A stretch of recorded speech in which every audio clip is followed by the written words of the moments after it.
Today we are going to read the book, Work It Girl, Blast Off into Space like Mae Jemison. This book was written by Carolyn Moss and illustrated by Sinem Erkas.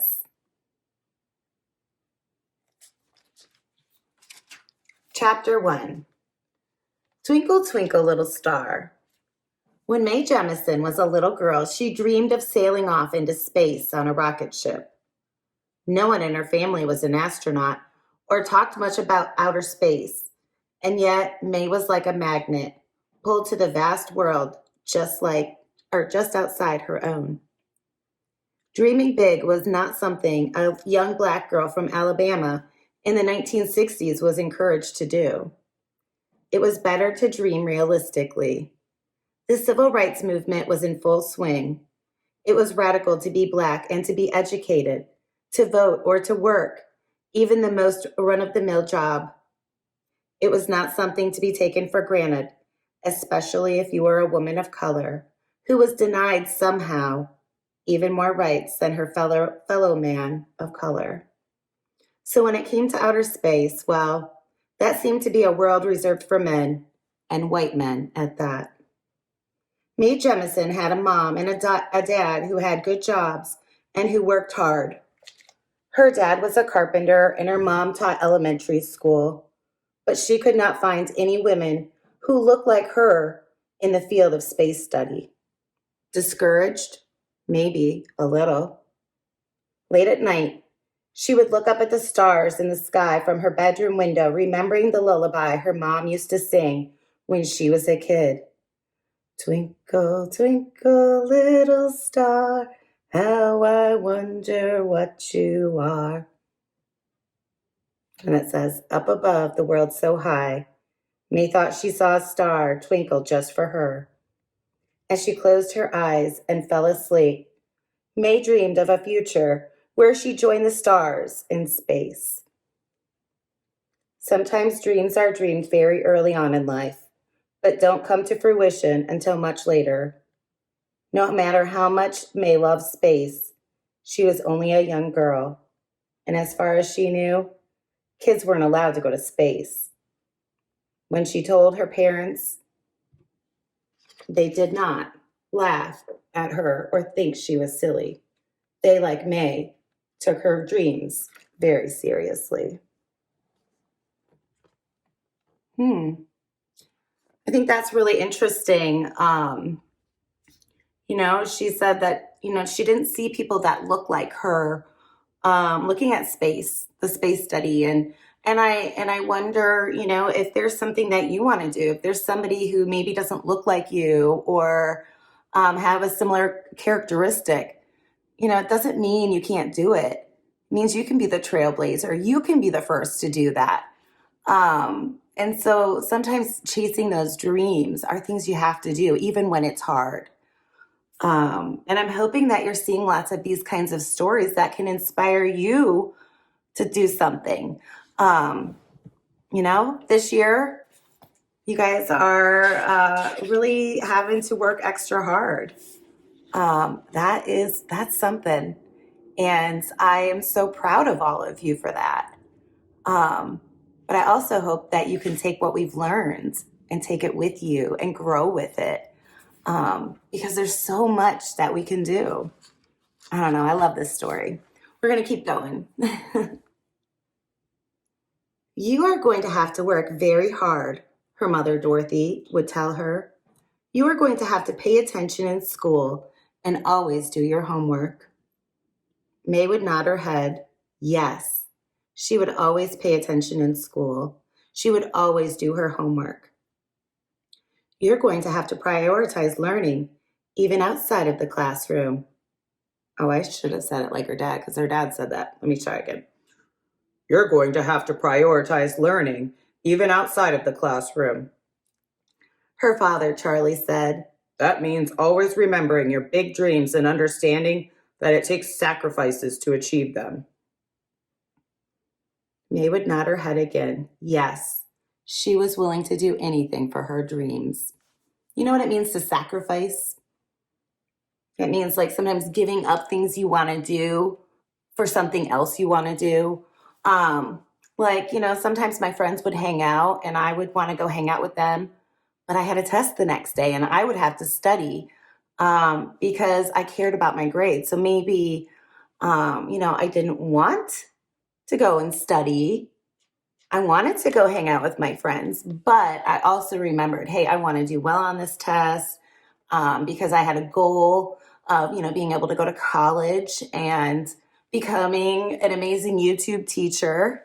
No, YouTube teacher wasn't a dream, but that this is something new, a new challenge for me.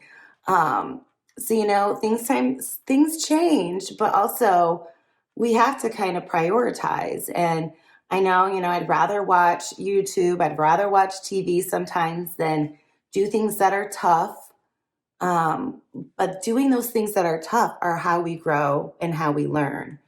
If you're doing all your subjects but math or one other subject, you're avoiding it. It's not going to make it easier. When we're going back to school, you're going to have to do those things. You're going to have to face those. So do the hard work now. You know what my hardest subject was in school? The lowest grade I ever got in a class when I tried my hardest. I got a grade card once in college that was a D, and it was in a science because I didn't get it.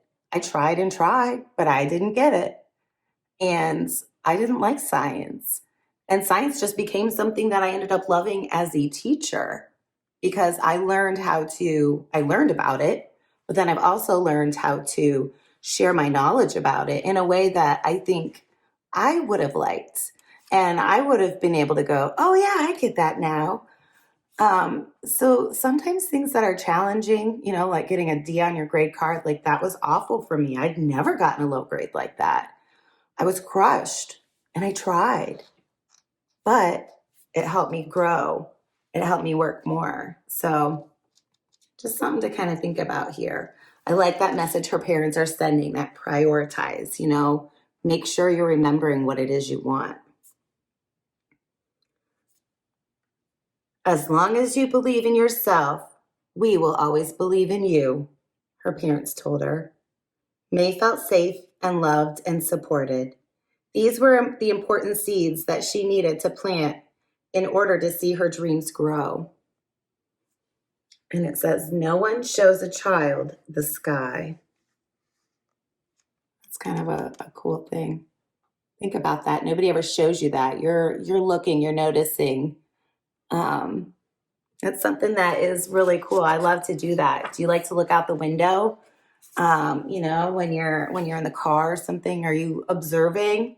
You have your face down in a device, get your head up, look, think. What are you going to see? Chapter 2, Everything is Science.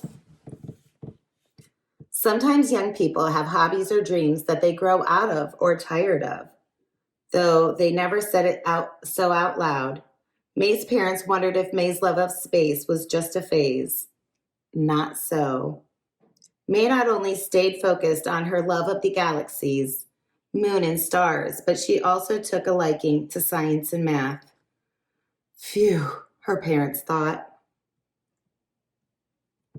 But it's all about science and math. If Mae didn't flourish in those two subjects, genuinely enjoy learning in class, she would have a very hard time trying to achieve her goals. Impossible? No. Challenging? Yes.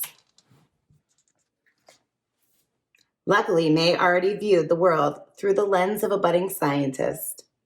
Born in the middle of October in 1956, Mae was the youngest person in her family.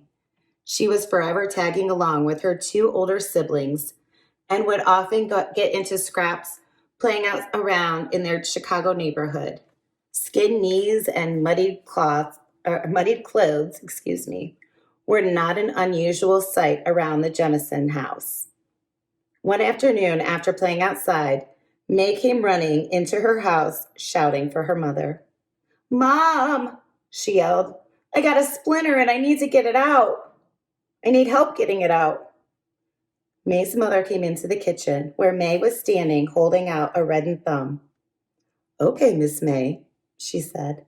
"Let me find the tweezers." Mae watched as her mother prodded the splinter out with ease and the elegance of a swan gliding on to a cool blue pond in summertime. She always knew what to do. You know, Mae's mom said, eyeing her daughter, everything is connected to science. Like this splinter right here. This can be scientific. I don't get it, Mae said. How could this painful sore on her thumb be science? She looked at her thumb, where a greenish-yellow liquid, gross, but also fascinating, was oozing out of where the splinter once was. Do you like to look at all that stuff, that gross stuff, and you ever look and wonder, how is this working? How is this healing? I got a little burn on my arm, and it's interesting just to see how it's changing every day, and when I treat it, how it helps it. Our bodies are science. By the way, did you see the little things she pulled out? There's the tweezers, there's the things, there's the goo. Well, let's see. Isn't that interesting? Mom said as she inspected the gooey finger glop. It looks like it might be a little infected. She held up Mae's hand to show her. This fluid is called pus. Mae's eyes widened. She wanted to learn more. Why does a body make pus? How does an infection happen? Why did it happen to her? How would she heal it? Did she need to go to the doctor? Pus? It was such an unsavory word. Though she was also so interested in the science happening right there inside her body, she was hooked. Pus is the stuff inside of like pimples, the gooey gunk that comes out. It usually does mean there's an infection in something. Her mom helped her to do a science experiment with the infection, and she learned so much about doctors and science and health in her small study. Mae was also excited to realize this was something that truly interested her. She wanted to know everything. Unfortunately, not every adult in Mae's life was as supportive as her parents. So look, she's got like different days, day 1, day 2, day 3, day 4. She's got little pus cells. She made up her own experiment with that. It's interesting. I think it's really awesome that she has supportive parents, and I know not everybody has that either. But, you're going to come across people in your life that are going to support you and cheer you on and want you to do well. And you're also going to come across people who aren't like that, that kind of stand in your way. And I could just tell here, there's some predicting here, but it says, unfortunately, not every adult in Mae's life was as supportive as her parents. We're going to come across some people who weren't. And that's a challenge too. Makes it hard. There's a picture here and a quote by Mae Jemison. She says, never be limited by other people's limited imaginations.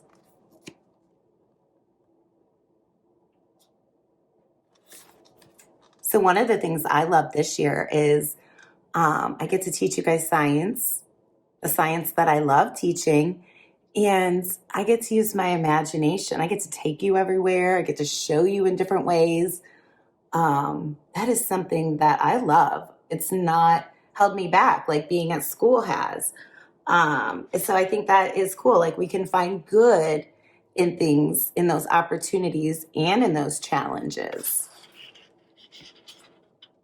All right, chapter 3. Look at this picture. Looks like all the planets. They're balloons. Chapter 3. Do you want to be a nurse? After her at-home science experiment with her infected splinter, Mae was so excited to go to school and tell her teachers and classmates what she discovered. She was so excited, actually, that when her teacher happened to ask the class to think about let me say that again. She was so excited, actually, that when her teacher happened to ask the class to think about what they wanted to be when they grew up, Mae's hand shot up immediately. Mae, yes, do you have a question? Her teacher said. Mae put her hand down and cleared her throat. I know what I want to be. I want to be a scientist. She sat up straight in her class, in her chair, sat up straight in her chair, and smiled proudly. All of the kids around her murmured, "Cool," they said. Mae's teacher was quiet. She didn't smile or even semi-smile. She stood very still and her eyes squinted a little bit. She looked like she was thinking. Mae understood, but what about? Mae started to get nervous. Her hands started to sweat a bit. Mae, her teacher began, that's a mighty big dream. Maybe you could be a nurse? A nurse? Mae thought. A nurse is a great job, but it's not what I want to be. Okay, so first of all, nurses are amazing. And I think that we need to make sure that we understand that none of that has to do with putting any nurses down. We know that nurses are amazing. They are our essential workers, people that have worked very hard to keep us safe and to help people. And I know that it's a lot of work to be a nurse. So I think that it's a great career.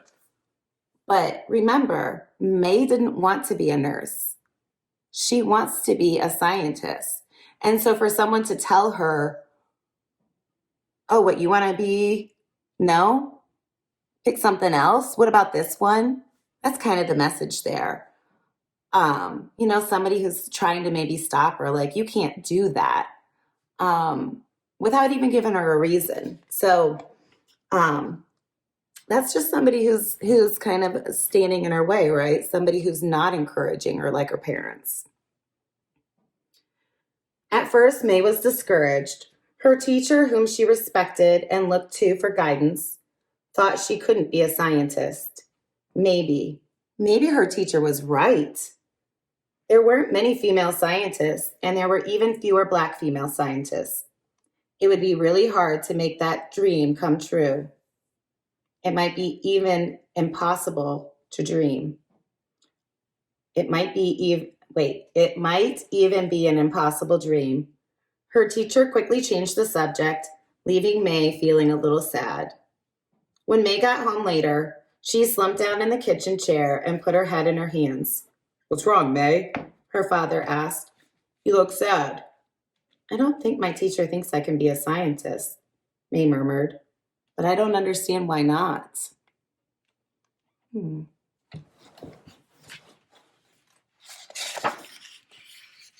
It does not matter what Mom, not Dad. It does not matter what anyone thinks. Mae's mom touched her arm gently. What matters is that you work hard, set goals, and do your best to achieve them. What matters is that you believe in yourself. We believe in you. That made Mae feel way better, but she was still confused. Didn't teachers have big dreams for their students? And weren't the 1960s a radical time of change? Mae kept her head down at school and studied hard.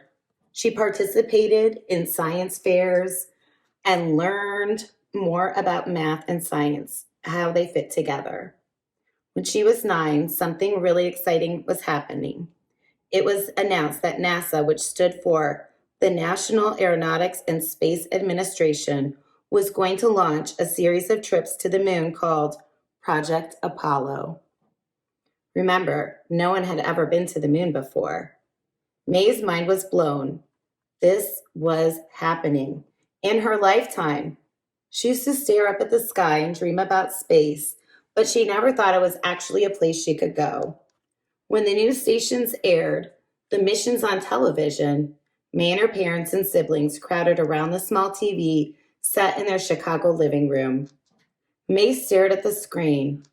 All she saw were white men in spacesuits. Once again, she felt discouraged. But she still couldn't take her eyes off the news. Each night she'd go to bed and dream about a spaceship that would blast her into the sky. Each night she dreamed of a galaxy where people looked like her were welcome and celebrated.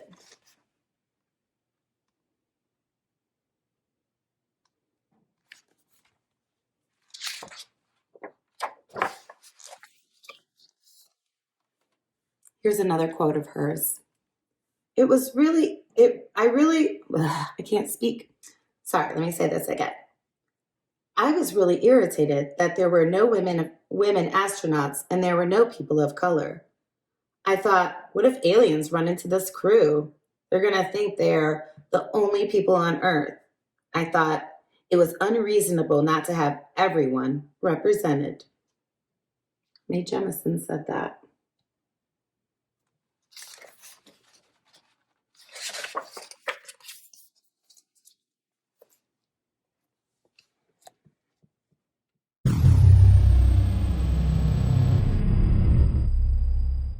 All right, we're going to go ahead and look at Chapter 4, Dancing Through Life.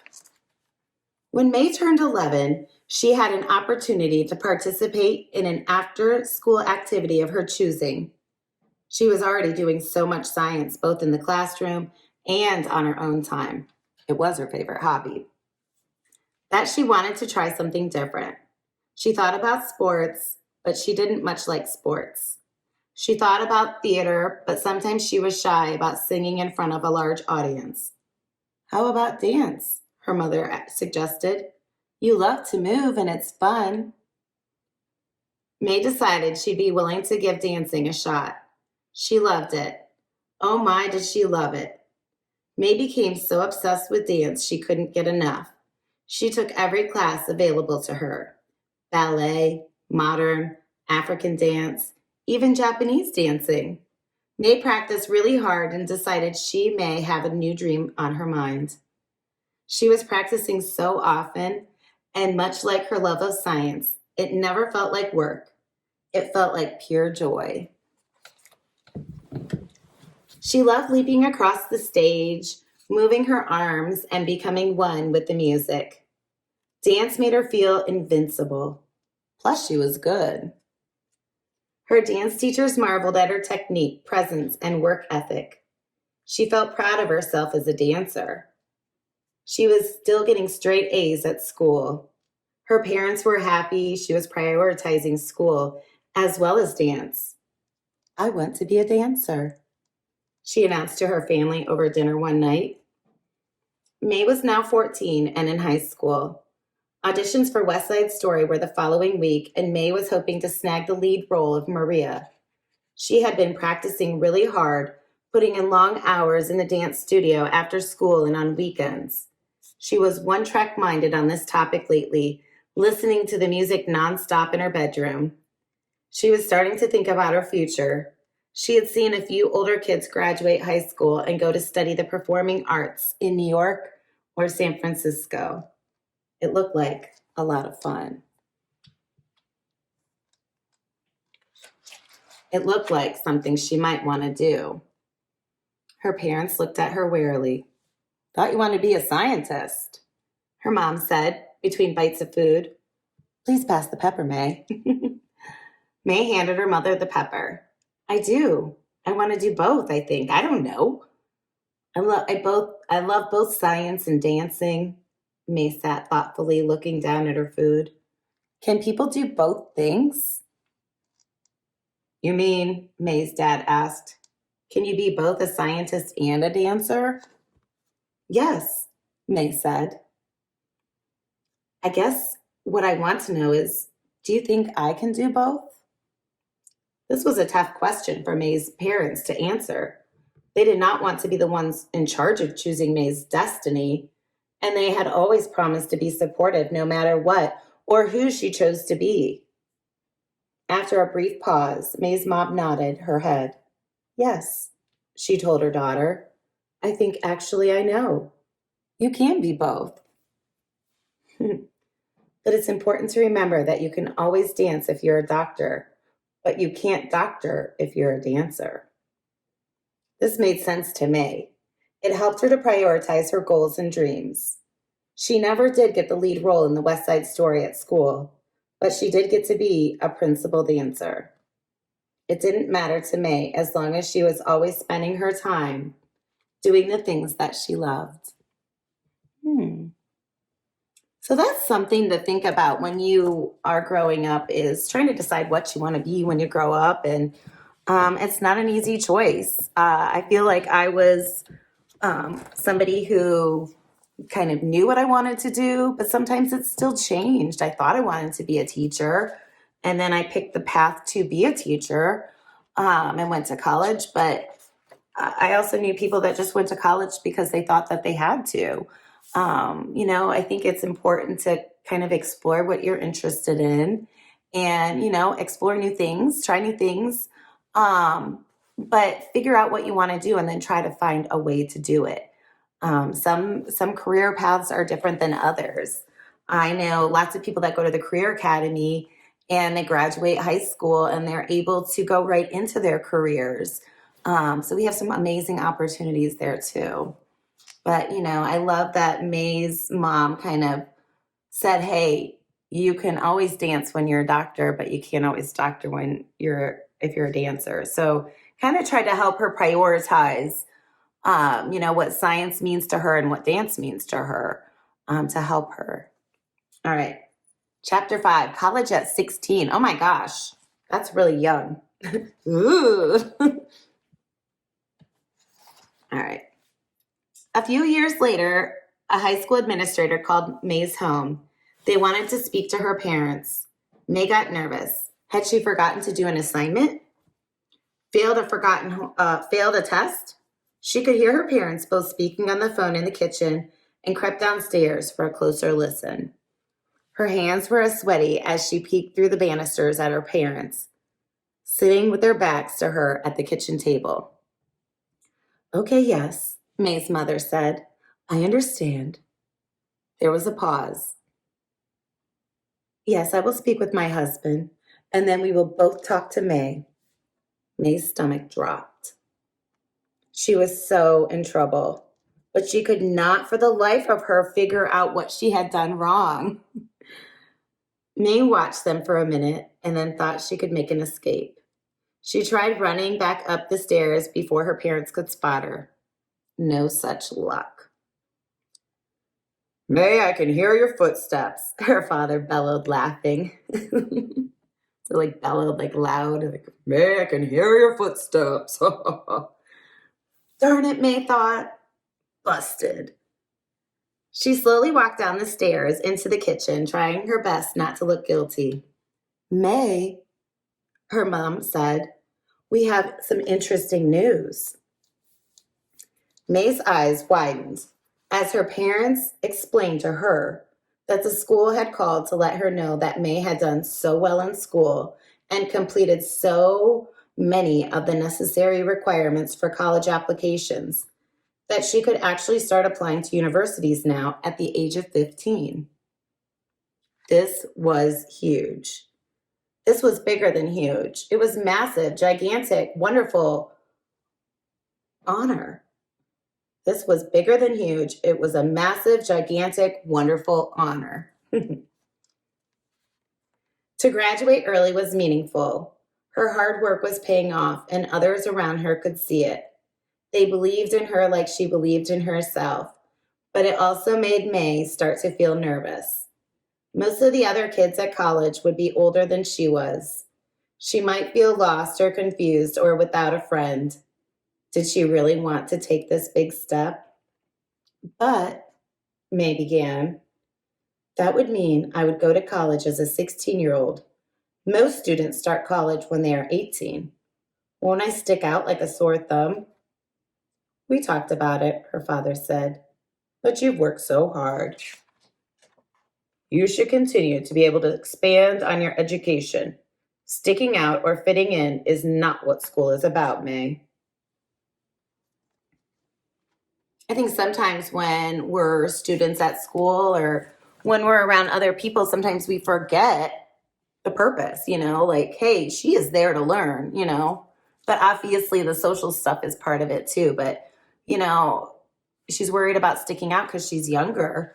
That's really not what it's all about.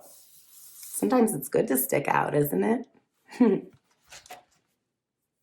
Her father was right.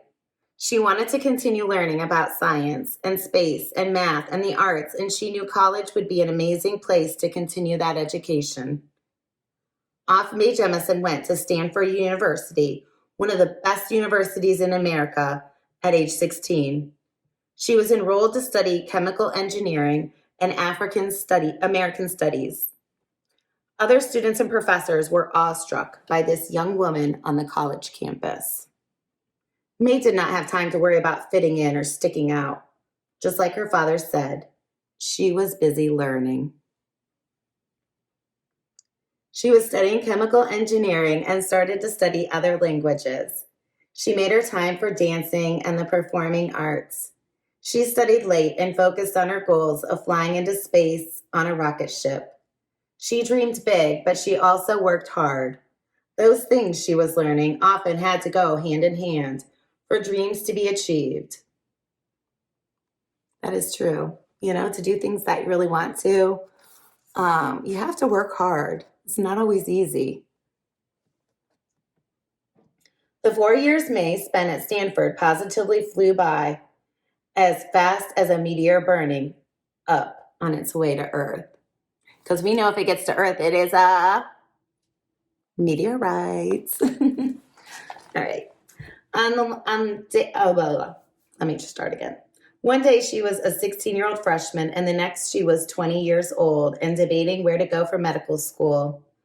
Out of all the schools in the country, Mae chose Cornell University in Ithaca, New York. It was much colder there than in Stanford. Stanford's in California. That was for sure. In 1981, she graduated Cornell as a doctor of medicine. By the way, she didn't really go from 16 to 20. It's just this meaning.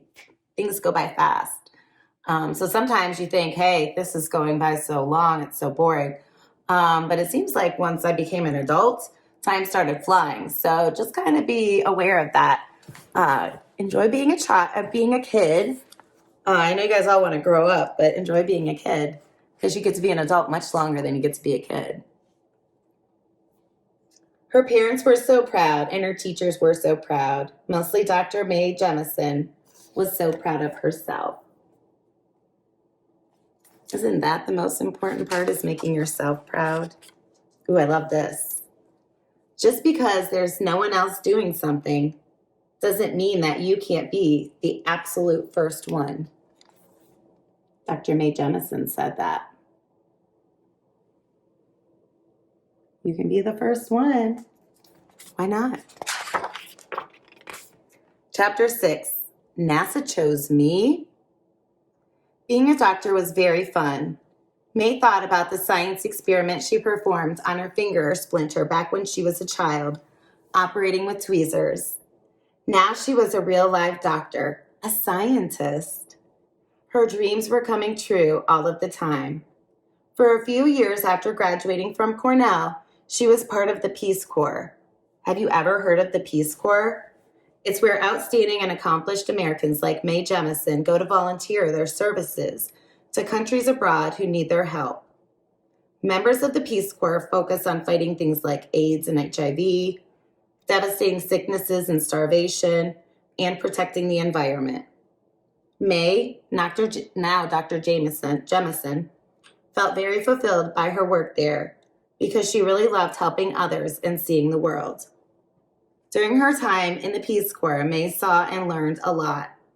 College may have been over, med school may have been over, but she was always a student of life. I feel like that's me too.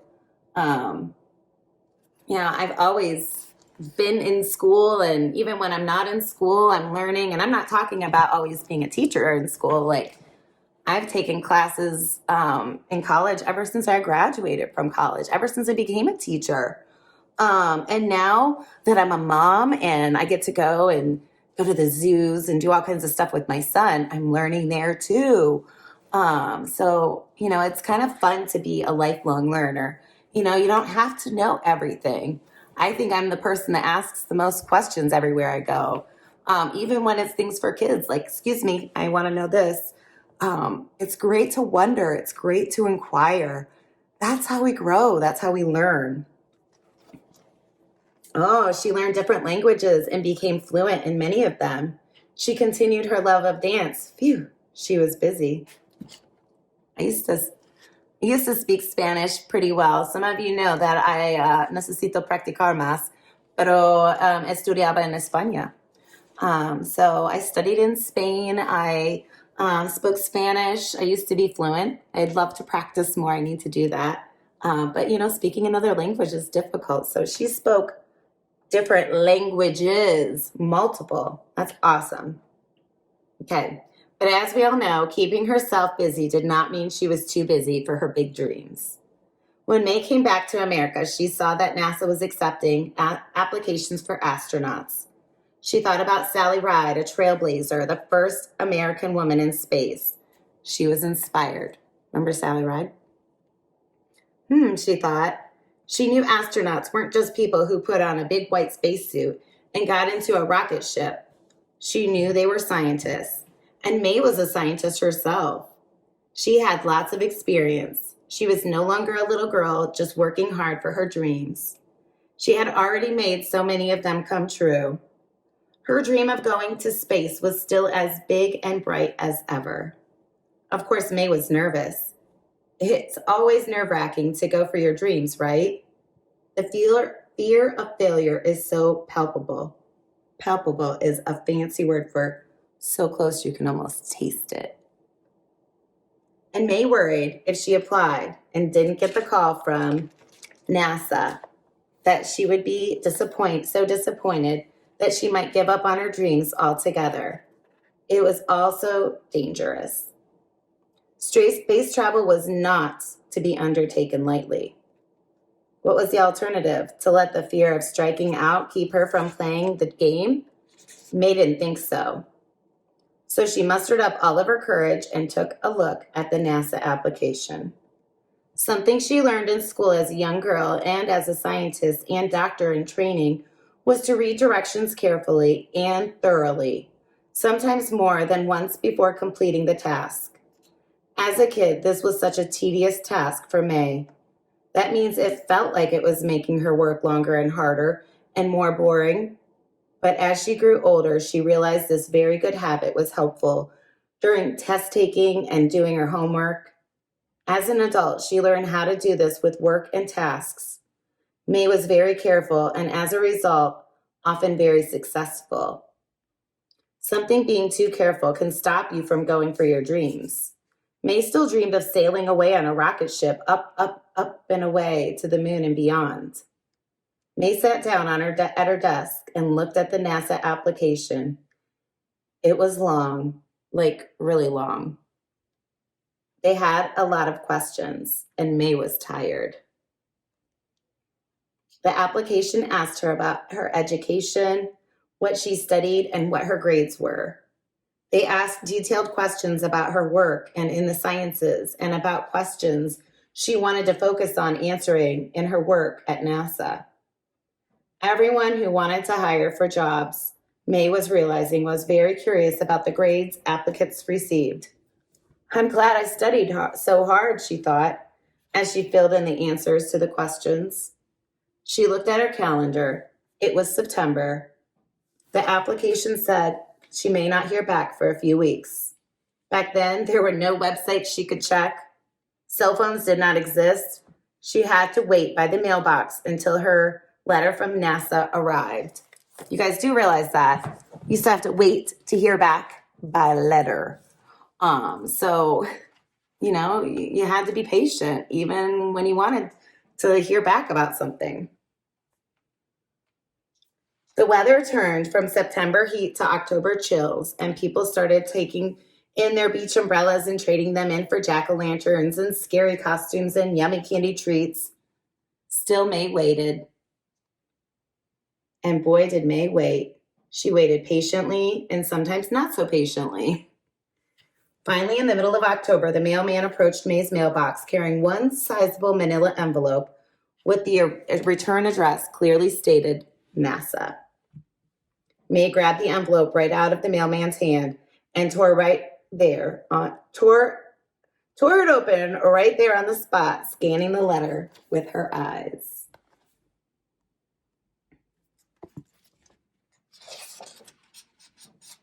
Dear Mae Jemison, Mae murmured, reading the letter. We are pleased to inform you that you have been accepted to the... Mae screamed and jumped. She was accepted. Out of 2,000 people, she had been accepted to the NASA astronaut program. NASA chose her. Oh my gosh. The mailman looked at Mae like she was crazy, but equally as thrilled when Mae explained why she was so excited. You're going to go up in space in a rocket ship? He asked. I sure hope so, Mae exclaimed. Mae realized quickly that out of the 15 people selected for the 1987 NASA space program, she was both the only Black person and the only Black woman. In fact, there were only 5 Black people at NASA, and all of them were men.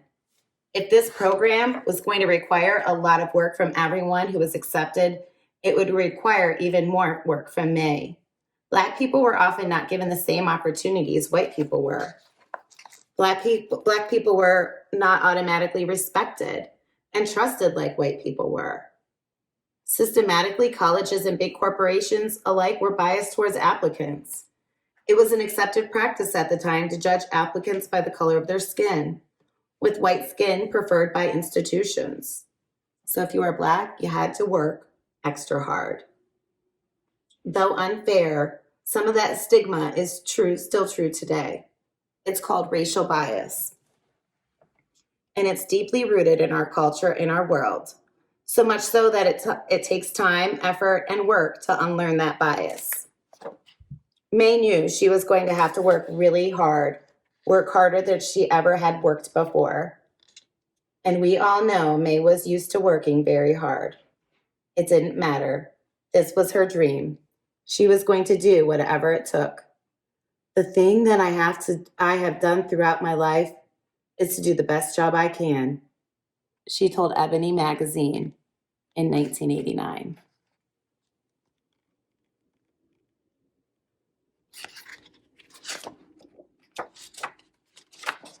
Finish up chapter 6. Mae started her training to be an astronaut. She hit the ground and the books running. She was in the front row during every class, took copious notes, and asked lots of questions. She got a restful night's sleep most every night and ate healthy meals to keep her energy up. She wasn't perfect. No one is. But she was so driven that she gave it 100% every day, an admirable quality in anyone. 1 year later, Mae had finally completed her training program as a mission specialist with NASA. It was 1988, and she landed a role in the Cape Canaveral, Florida Kennedy Space Center. Her new job involved using her math and science knowledge to work with software for shuttles. She loved it so much, it made her so happy. She was still on the ground, but she'd often look up at the moon and the stars at night, knowing one day she'd be up there, joining them in their dance across the sky.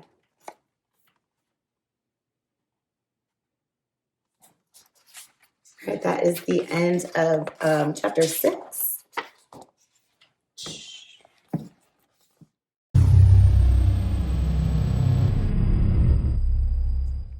All right, we're going to go ahead and look at chapter 7 of Work It Girl. Blast off into space like Mae Jemison. Here we go. 3, 2, 1, blast off. Mae, also known as Dr. Jemison, was on top of the world both literally and figuratively. She was living her dream each and every day. She was so happy that her hard work had paid off, but it seemed there was still lots of hard work left. For a full year after she was accepted into the space program at NASA, Mae was in rigorous training.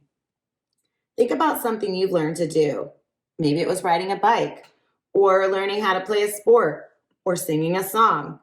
You had to learn to practice first before you could do.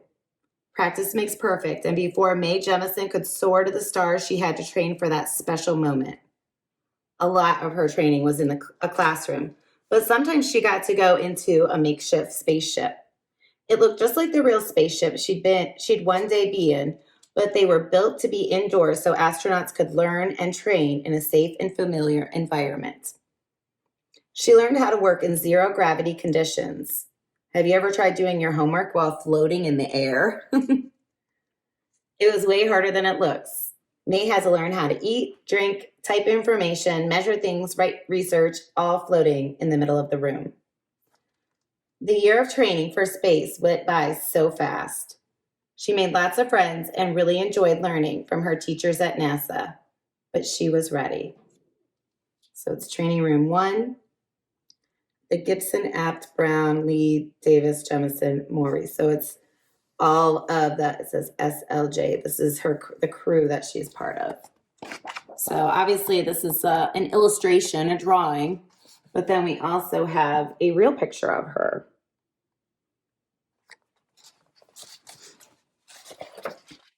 Ready to blast off into space. Finally, it was time. All of her hard work was about to pay off.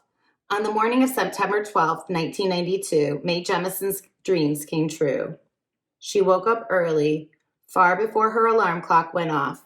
She took a shower, the last shower she would take on planet Earth for about a week. She was so excited, she was practically jumping out of her skin. She was going to space today. The Space Shuttle Endeavour launched out of the Kennedy Space Center in Merritt Island, Florida, making Mae Jemison the first Black woman in space ever. It was an historic day, not just for Mae herself, but for Black women everywhere. It was a huge trailblazing event, and many people tuned in to pay witness. All over the country, little girls turned on their televisions to see a woman in space who looked just like them. Dreams were coming true for Mae, and new dreams for new little girls were just beginning to plant their seeds. In an interview with the Des Moines Register on October 16, 2008, Jemison said that she was not driven to be the first Black woman to go into space. I wouldn't have cared less if 2,000 people had gone up before me. I would have still had my hand up. I want to do this. Little girls looked at Mae Jemison and thought, that could be me. Mae Jemison was off to the stars, and the journey had just begun. Everyone on Earth was cheering her on. That's interesting. So do you have to see somebody do something so you want to do it? Or, do you have that inspiration in yourself, that self-driven inspiration? I thought it was important to take it to space with me, things that represented people who sometimes are not included. So Mae Jemison. So she's got a Bundu sculpture, her AKA sorority, Judith Jamison. Looks like some posters, some things that you would take anywhere. If you were going to live somewhere for a while or just want to have some reminders, I think it's good. I need stuff like that too. All right, chapter 8. Dreams are out of this world. Space is awesome. What have you learned about space? You know that there are planets and they orbit the sun. You know that they need a special and very expensive spacesuit to go into space because of the way the air and elements change as you go higher and higher into the air. You know that we live on planet Earth, but that there could be life elsewhere. You know that there are stars and suns and moons in the galaxy, and that astronauts experience weightlessness or free fall when they are in orbit. Let's talk about microgravity for a minute. Have you heard of that word before? Maybe you have in science class. Let's break it down. You've probably seen photos of astronauts in space doing flips in the air like they're in a pool. Cool. What's happening in that picture? You might be quick to say they're in a zero gravity environment, but that wouldn't totally be true. According to NASA, those astronauts are experiencing what's called microgravity, which just means that the amount of gravity in a specific space is very little. That's what the word micro means, but it's not technically at zero. Microgravity does funny things to your muscles and bones, which is why astronauts do experiments in space. Pretty cool, huh? Guess what? Some adults don't even know that. And did you know that the food you eat in space is different than the food on your dinner table each night? If you've ever tried eating spaghetti and meatballs in microgravity, you understand what we mean. And if you've ever done that, we want to hear that story. Astronauts bring freeze-dried food with them to space. They love the berries and the cheese most. It was crunchy and sort of tasteless, but it got the job done. She felt fed and hungry. Besides, her adrenaline was on fire. She couldn't think about silly things like eating. She was so excited. She was jumping out of her skin. I mean, spacesuit. Have you ever tried that astronaut ice cream before, that freeze-dried stuff? Mae was scheduled to be out in space for 8 days, a little over 1 week. Wow, that was a really nice, relaxing vacation, except she wasn't going to be going to the beach. What was Mae doing up in space for 8 days? Let's take a look. According to her own documentation of her space travel, Mae was a mission specialist who worked on investigations of bone cell research experiments. She also conducted experiments dealing with the motion sickness, including the motion sickness experienced by the crew and herself. Now that's science. She once said, "People always think of technology as having silicone in it, but a pencil is technology. Any language is technology. Technology is a tool we use to accomplish a particular task." Inside the space shuttle, Mae slept in a sleeping bag just like you would if you were camping in the woods or sleeping over at a friend's house. But Mae's sleeping bag was strapped to the wall. This helped keep her from floating around and bumping into things while she was catching her Z's. Kind of funny, right? When she needed to use the bathroom, she would use a tube that would suck away body waste like a vacuum. It sounds pretty crazy, but astronauts are trained for crazy since space is very different than being on planet Earth. Aboard the space shuttle, there were lots of computers, servers, and workstations. After all, Mae and her fellow astronauts aren't taking a vacation to space. They're working on research projects to bring back after their mission and further space exploration for generations to come. It was hard work for Mae and for her colleagues to complete all of their research, but we all know how it feels to achieve your dreams. It often doesn't feel like work at all.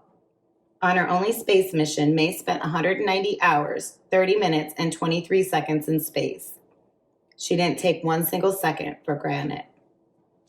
So we got NASA STS-47 mission, Space Lab J, Space Shuttle Endeavour.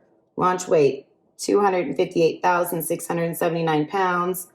Launch September 12, 1992 at 10:23 a.m. Eastern Standard Time. Mission duration, 7 days, 22 hours, 30 minutes, 23 seconds, and they traveled 3.3 million miles.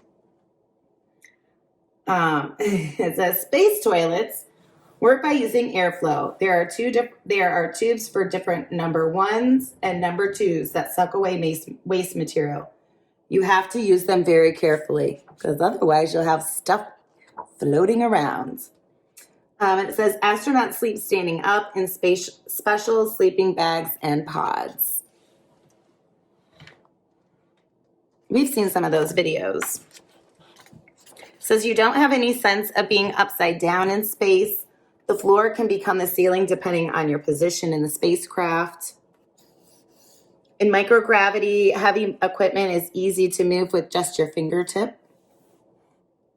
The crew on board Endeavour were divided into red and blue teams to perform experiments around the clock.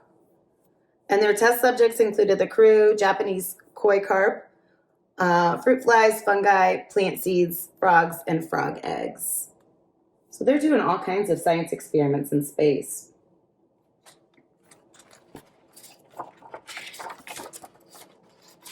Mae Jemison says, "I looked down at Chicago and I thought about the little girl who assumed she would go into space. What would my younger self have thought if she had met me? I think she would have been tickled." Mae Jemison.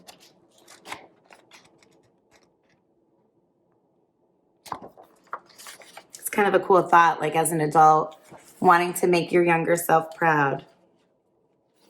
All right, last chapter, chapter 9. Other Girls Like Me. After 5 years at NASA, Mae eventually decided it was time to move on and teach students who had the drive, the ambition, and the dreams to also be scientists. Do you remember Mae's second grade teacher and what she said to Mae? When Mae said she wanted to be a scientist, her teacher cocked her head and said, "Don't you mean nurse?" Woo, that stung like a bee. Why? Because she wanted to be a scientist, and her teacher should have immediately supported her dreams and ambitions, just like her mom and dad. Her teacher saying those words to her at such a young age definitely affected Mae. She did not let it discourage her, however. She often wished she could go back to that teacher and let her know that Mae did become a scientist, but it's very likely that her teacher already knew that because of her student, because Mae Jemison was a well-known name thanks to being a trailblazer in the world of science. I do want to say something as a teacher.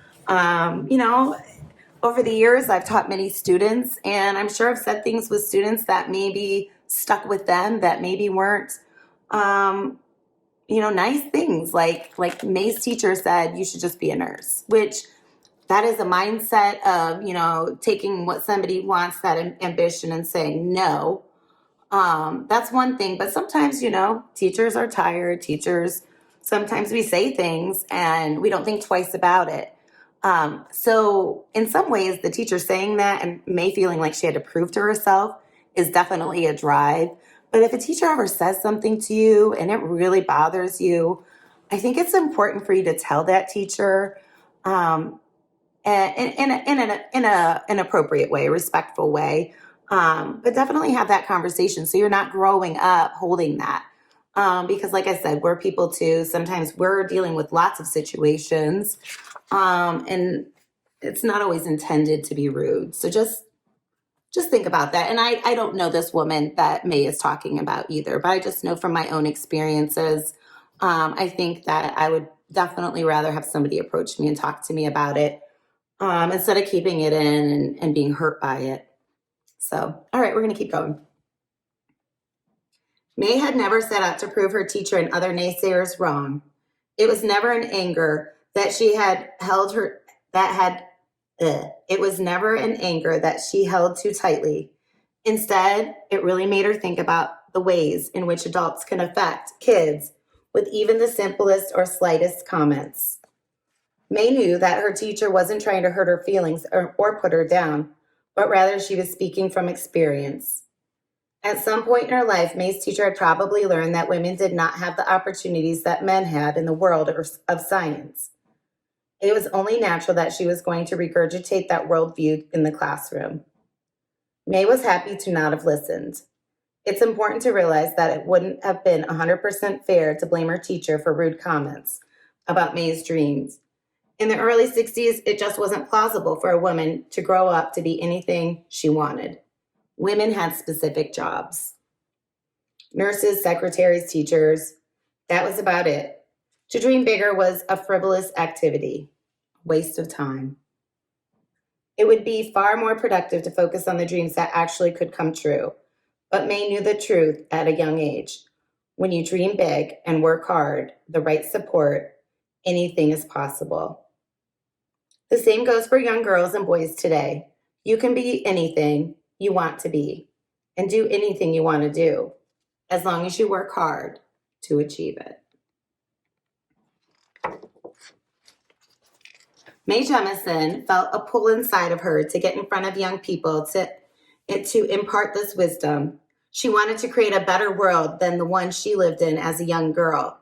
She wanted kids, especially girls, to know that the world needed them, and the world of science definitely needed them.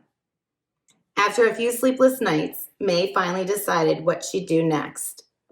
The Dorothy Jemison Foundation for Excellence, founded in honor of Mae's mother, was started soon after Mae left NASA. My parents were the best scientists I knew, Jemison said of the foundation, because they were always asking questions. Mae started the Dorothy Jemison Foundation for Excellence to inspire little girls to dream big dreams. Even though she never set out to be the first Black female astronaut, she still was, and she achieved more than she ever thought was possible when the space shuttle went 3, 2, 1, liftoff. She wanted other girls to see their potential and find their place in the world of science. Mae knew that including the voices of smart girls and women would greatly expand our knowledge as a collective whole. That made her excited. The foundation had a branch called The Earth We Share, which was a camp-like program focused on science experiments and projects for students ages 12 to 16. They spent 4 weeks learning about the world around them and how they can create and contribute to it, being a better place for themselves and their communities. The participating students from all over the world work to solve problems that directly affect climate change and the economy. More importantly, they learn firsthand that science really affects everything in their worlds. Science really affects everything in their world, one way or another. Mae wanted young women all over the world to look to her and to know that their dreams didn't have to just be dreams, that they could be real. Now that she had achieved her own dreams, a new dream was taking flight. When I'm asked about the relevance to Black people of what I do, I take that as an affront. It presupposes that Black people have never been involved in exploring the heavens, but this is not so. Ancient African empires, Mali, Songhai, Egypt, had scientists, astronomers. Space and its resources belong to all of us, not to any one group. Mae Jemison.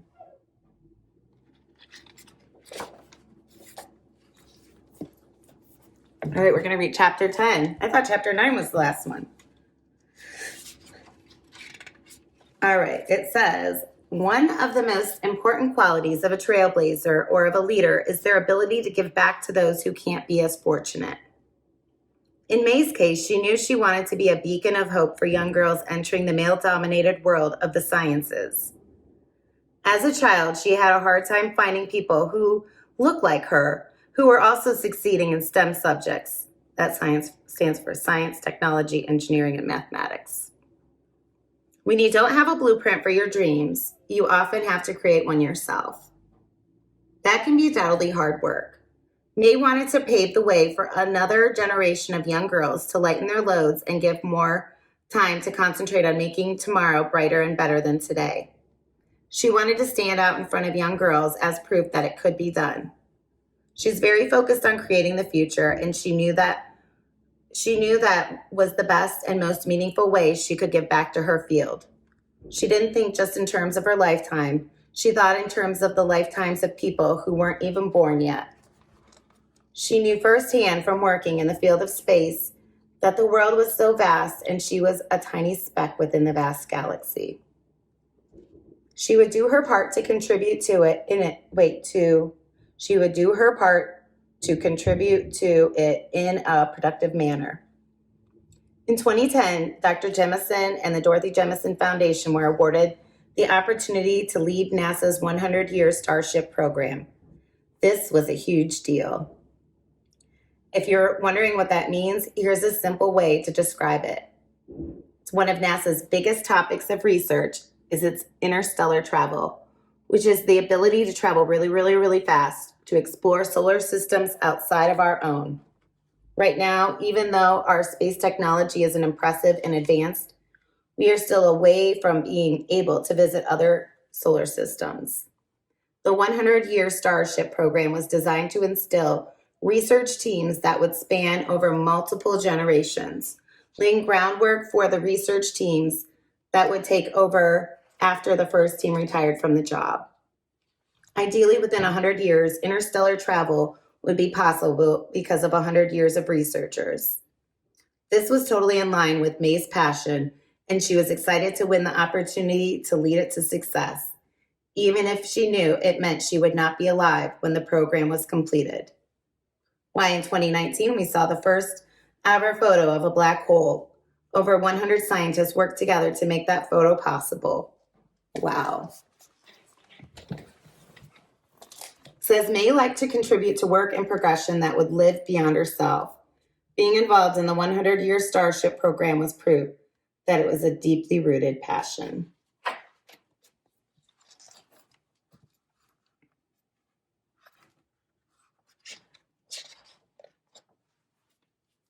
Beyond space, which was obviously a huge passion of Mae's, she also seemed to have a deep understanding of so many of the world's social, economic, and global problems were in desperate need of science and critical thinking in order to be fixed. Part of Mae's life mission was to help teach those around her, whether children or adults, to assess the problems surrounding them and work to create solutions. Remember when Mae got a splinter in her finger and it started gooing oozy pus? How could you forget? That was science. Science can be found anywhere, and it can be found in the solutions to some of the world's biggest problems. That's what Mae wanted to leave as her legacy. We need to use all the talent we have available to use to solve the world's problems, Dr. Mae Jemison has said. Today, the legacy Mae hopes to leave is one that exudes ambition and dreams. One that is so contagious that young women everywhere can't help but want to follow her lead and start innovating and creating and planning to change the world around them. Mae Jemison sees herself and her work much like she sees the stars in the sky. One small bright speck in a sea of many, who combined with thousands of other small bright specks in the sky can make up something really big and important.